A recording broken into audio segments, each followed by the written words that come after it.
Hi everyone! Welcome back to my channel. Kung ikaw ay bago pa lang sa channel ko, please consider to subscribe at i-hit mo na rin yung bell button below para naman ma-notified ka every time na mayroon ako mga bagong videos katulad dito. Our video for today is Petite shells. Petite shell is another type of shell stitches. As what I mentioned before on my previous video, shell stitches comes into different type. To start the petite shell, we need any even number chain foundation. And itong project na to, o itong petite shells, gagamit tayo ng foundation row. So after the chain foundation, the even number chain foundation, gagamit tayo ng foundation row before tayo mag-proceed sa row 1 or the first row. And to begin this project, nag-prepare na ako ng 20 chain foundation. 4 chain from the hook. So 1, 2, 3, and 4. Single crochet. Okay. And then chain 2. And single crochet back down with the same stitch. Okay, like this. So para hindi tayo malito, single crochet, chain 2, and then back single crochet in the same stitch. Next, skip the next chain, and on the next chain, single crochet,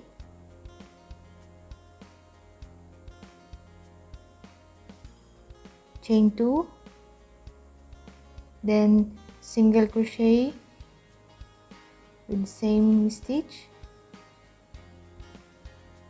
like this, then skip next chain, skip the next chain, and on the next chain, single crochet, chain 2, single crochet the same stitch like this all the way until end of the row. Almost done on our foundation row. So this last chain, 2 more chain, so skip the next chain and then half double crochet on the last chain. Half double crochet, yarn over, and then okay, for half double crochet,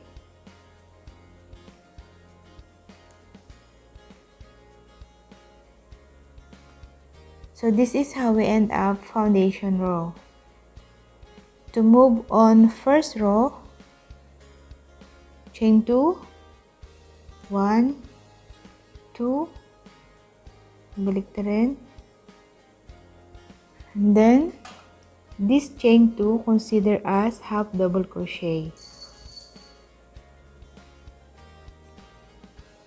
Okay, next process or the row 1, single crochet in the chain 2 space. Okay, chain 2 space is this one. Okay, chain 2, single crochet, chain 2, and then single crochet again in the same chain 2, the same space like this. Again on the next chain 2 space, single crochet, chain 2, and then single crochet in the same space, and on the next chain 2 space, single crochet, chain 2, single crochet, the same space, again,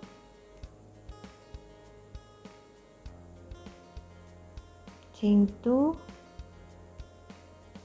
single crochet in the same space. So ulitin lang natin yung ganitong process until end of the row.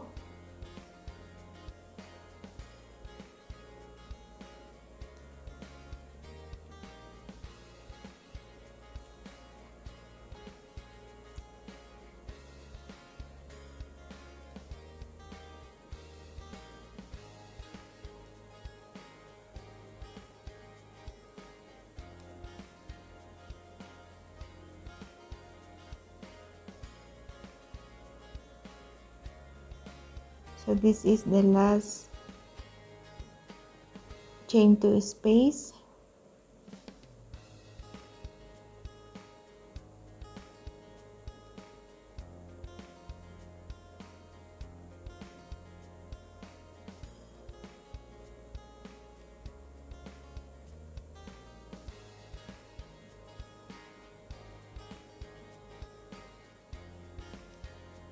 Kapag natapos tayo dito sa last space, yung chain 2 space dito, half double crochet dito sa chain turn or do sa turning chain. Ito.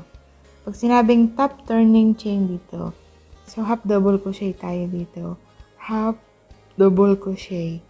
Yarn over, insert doon sa top turning chain. Okay?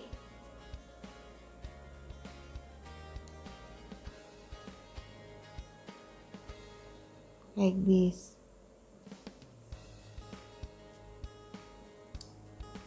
So this is how it look like our foundation row. Parang may crown siya dyan. Yan. And then continue natin. Chain 2 again. One more time.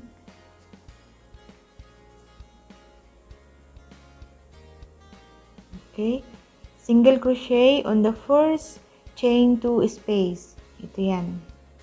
Chain 2 space. Single crochet, chain 2, single crochet in the same chain 2 space. Okay, next chain 2 space, single crochet, chain 2, single crochet, like this. And then again single crochet on the next space, chain 2, single crochet,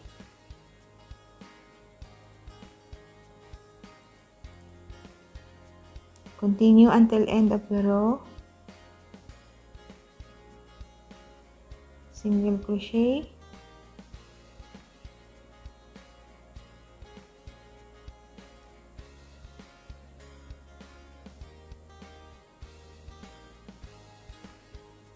and then next chain, next space,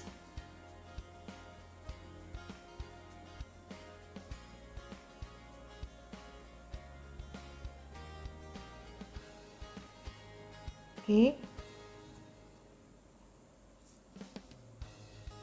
last two,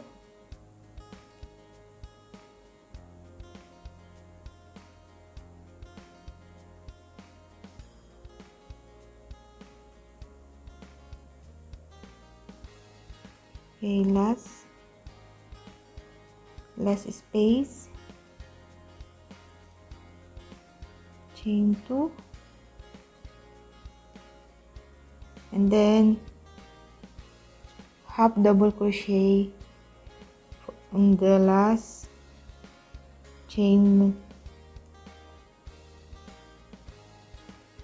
Okay, and then half double crochet on the last turning chain, on the top of turning chain.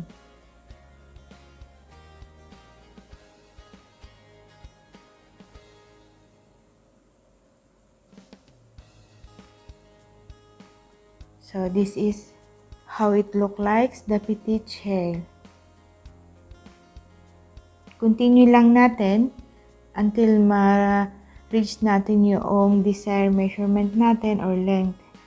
Pwede rin na malaki o actually maganda tong blanket.